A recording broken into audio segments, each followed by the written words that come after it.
आज अफसरों की सरकार है। एक बीजेपी का मिनिस्टर, एक बीजेपी का एमएलए कुछ कराने की स्थिति में नहीं है। मैंने समाजवादी सरकार देखी है। अगर विनय पाल ने फोन कर दिया एसएसपी को तो एक परेशान आदमी के लिए एसएसपी की हैसियत नहीं थी कि उस काम को ना कराते। आज मैं देखता हूं मिनिस्टर फोन करते हैं, एमएलए फोन करते हैं, मिनिस्टर गिड़गिड़ाते हैं, इस एसडीएम का तबादला कर दो, इस सीओ का तबादला कर दो। विधायक रोज कहते हैं इनका तबादला करो, को सुनने वाला नहीं है। ये जनता की सरकार नहीं है, ये अधिकारियों की सरकार है। भ्रष्टाचार के बारे में आप मुझसे बेहतर जानते हैं। ऐसे में याद आते हैं मुलायम सिंह। मुलायम सिंह जी ने उत्तर प्रदेश में 3 बार सरकार चलाई, तीनों बार किसान लोग हैं हम सब। यहाँ 90% वो लोग बैठे हैं जो खेती करते हैं। बताइए मुलायम सिंह के टाइम में गन्नों के भाव बढ़े नहीं बढ़े? लूट हुई क्या? आपके गेहूं खरीदे गए नहीं खरीदे गए? आज सरकारी खरीद क्या है? अब धान आ रहा है, देख लो धान की क्या स्थिति होगी। पंजाब में धान खत्म हो गया, जहाँ सबसे ज़्यादा धान पैदा होता था, बाढ़ आई, उसके बाद भी जो धान की स्थिति होगी आप सोच लेना। तो ये चीज़ें हैं जो मुलायम सिंह को याद दिलाती थी। भाईचारा मुलायम सिंह को याद दिलाता था, हिंदू मुस्लिम एकता मुलायम सिंह की याद दिलाती थी, किसान की तरक्की मुलायम सिंह की याद दिलाती थी, मेहनतकश की तरक्की मुलायम सिंह की याद दिलाती थी, और वो मुलायम सिंह की याद दिलाती रहेंगी। हम खुशनसीब हैं कि हमें मुलायम सिंह के वारिस के रूप में कामयाब नेता मिला है, अखिलेश यादव। आज मैं पढ़ रहा था, आपने पढ़ा होगा कि उत्तर प्रदेश एम्बुलेंस में पहले नंबर पर है। शर्म नहीं आई ने? किसने चलाई थी एम्बुलेंस? बताइए किसने चलाई थी? इन्होंने तो ड्राइवर भी नहीं दिए, इन्होंने तो तेल भी नहीं दिए। 2 साल तक ड्राइवरों की कमी में और तेल की कमी में एम्बुलेंस बंद रही। इनके एक्सीडेंट हुए होंगे, उनको पता होगा, फिर इन्होंने शुरू कराना पड़ा। 100 नंबर की गाड़ी चलाई थी। अगर कोई मसला होगा लखनऊ फ़ोन होता था, वहाँ से थाने में आता था। इन्होंने सबसे पहले सरकार में बैठते योगी जी ने लखनऊ का ख़त्म किया। आज 100 नंबर 112 किया, और 112 से क्या होता है आप ये भी सब जानते हैं। 112 से क्या होता है ये भी आप सब जानते हैं। लुटाई का एक धंधा बन गया है। सड़कें, तरक्की के काम में गिनवाना शुरू करूँगा। बेरोजगारी भत्ता, बहनों को पेंशन, फ्री इलाज, पर्चा खत्म हुए थे अस्पताल के। इतने लंबे चीज़ें हैं जो अखिलेश जी ने उत्तर प्रदेश के मुख्यमंत्री रहते की। इन्होंने क्या किया है? नाम बदल दिए। इन्होंने क्या किया है? नाम बदले, झगड़े कराए। क्या जाति हुई बदायूं में, वो उसमें संभल में, क्या जाति हुई बरेली में। मैं कहना नहीं चाहता था, लेकिन अगर मैं भगवान को मानता हूँ, भगवान शिव को मानता हूँ, भगवान राम को मानता हूँ, तो अपनी तस्वीर अपने मंदिर में, अपने दफ्तर लगाता हूँ। इस्लाम में बुत परस्ती नहीं है, लेकिन हजरत मोहम्मद जो लास्ट प्रोफेट थे, आखिरी पैगंबर थे, उनका एहतराम हर मुसलमान करता है, और हम भी करते हैं, करना चाहिए। तो इसमें गलत क्या है? और मैं बताऊं, कोई दिखावा की जरूरत नहीं। इस्लाम के मानने वालों को ना दिखाते हैं। ये भी चालू इन्होंने किया, बीजेपी की आईटी सेल ने चालू किया।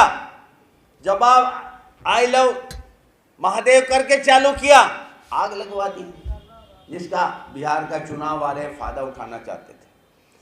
4 लाख वोट बिहार में काट दी। सुप्रीम कोर्ट रोज पूछता है कैसे काटी, बताइए। चुनाव आयोग को कुछ पता नहीं, जो काट रहा है उसे नहीं पता है। ये मुमकिन है क्या? ये वो करते हैं जो अमित शाह कहता है। चुनाव आयोग निष्पक्ष नहीं है। इसका एक ही जवाब है, मुलायम सिंह को श्रद्धांजलि देने का एक ही जवाब है, इतना वोट समाजवादी पार्टी के कैंडिडेट को डाल दो, इंडिया गठबंधन के कैंडिडेट को डाल दो, कि बेमना करने के बाद भी वो कैंडिडेट जीते और उत्तर प्रदेश में अखिलेश यादव की सरकार बने। टिकट किसी का हो, नए टिकट की सभा है। ये तो प्यार है लोगों का, ये बात कही है। ये तो नेताजी की श्रद्धांजलि सभा है, लेकिन नेताजी को श्रद्धांजलि देने का सबसे बढ़िया रास्ता है, बहुत कोशिश की जाएगी। बीजेपी के पास पैसा बहुत है, बीजेपी के पास ताकत बहुत है, और भाई मुझे कहने में झिझक नहीं, बीजेपी के एजेंट भी बहुत हैं, सब जगह हैं। बहुत पार्टी बनवा रखी है उन्होंने अपना फायदा कराने के लिए। अभी मायावती जी को तो कल सुना आपने, भाई कोई विपक्षी पार्टी सरकार पे हमला करती है या विपक्ष पे हमला करती है, बताओ आप। पूरा हमला हमारी बहन जी का अखिलेश जी पे या थोड़ा बहुत फिर कांग्रेस पे। बीजेपी को तो उन्होंने कहा बहुत बढ़िया सरकार है। एक होती है एनसीआरबी, जैसे जिले की डीसीआरबी, प्रदेश की एससीआरबी, केंद्र की एनसीआरबी, जो सारे देश के अपराधों की सूचना होती है। वो अमित शाह है उसका मंत्री, उसकी रिपोर्ट है सबसे ज्यादा अपराध दलितों पर उत्तर प्रदेश में है। अपराध पे बोली क्या बहन जी, उस सरकार को तो वाह कर दी, बोली अखिलेश जी पे, बोली कांग्रेस पे, कांग्रेस की इमरजेंसी पे बोली, 75 में लगी थी, बहुत लोग पैदा भी नहीं हुए थे। बीजेपी पे कुछ नहीं कहा। ऐसी एक अकेली उनकी बात नहीं है, और भी कई पार्टी हैं जिनको बीजेपी ने इसी काम की जिम्मेदारी दी हुई है कि पैसा हम देंगे, सुरक्षा हम देंगे, ताकत हम देंगे, हेलीकॉप्टर हम देंगे, घूमने की सुविधा हम देंगे, कैंडिडेट उठाओ और इंडिया गठबंधन को कमजोर करो। ये सोचने की बात है। अगर आप मुलायम सिंह को सचमुच में श्रद्धांजलि देना चाहते हैं, मुलायम सिंह तो वापस नहीं आएंगे, उनकी याद उनके रास्ते रहेंगे। अब उनको श्रद्धांजलि देना है कि उनके बेटे को इस काबिल बनाओ कि उत्तर प्रदेश का मुख्यमंत्री बने।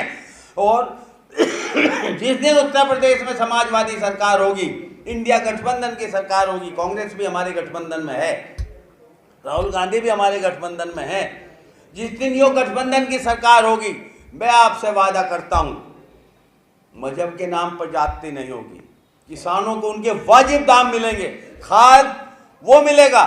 इतने किसान बैठे हैं, इफ्को और किरको का खाद आंख मीच के लेता था किसान, लेता था नहीं, कोई मिलावट नहीं होती थी। दुर्भाग्य है इस सरकार में मोदी जी के आने के बाद इफ्को और किरको में भी नकली खाद आ गया है और मिल नहीं रहा है। एक आदमी 2 कट्टे, वो नकली भी नहीं मिल रहा है, बाग नहीं आ रहे, फसलें नहीं हो रही, क्योंकि नकली खाद डालोगे, नकली दवाई छिड़कोगे तो फसलें कहाँ से आ जाएंगी। इस सरकार को हटाना है। किसान की बहबूदी तब होगी, मजदूर का भला तब होगा, छोटे व्यापारी का भला तब होगा, भाईचारा तब बढ़ेगा। और मुलायम सिंह जी को श्रद्धांजलि ये होगी कि 2027 में उत्तर प्रदेश में इंडिया गठबंधन की समाजवादी पार्टी के नेतृत्व में सरकार बने। आप चाहते तो हाथ उठा के बननी चाहिए, नहीं ये मैं वादा करता हूं। यहां हमारे सारे नेता बैठे हैं, जिस दिन उत्तर प्रदेश में अखिलेश यादव जी मुख्यमंत्री बनेंगे, उत्तर प्रदेश तरक्की के रास्ते पर जाएगा। किसान, मजदूर, व्यापारी, भाईचारा सब तरक्की के रास्ते पर जाएगा। आप इतनी बड़ी संख्या में आए, हमारे नेता कादिर राणा जी आपको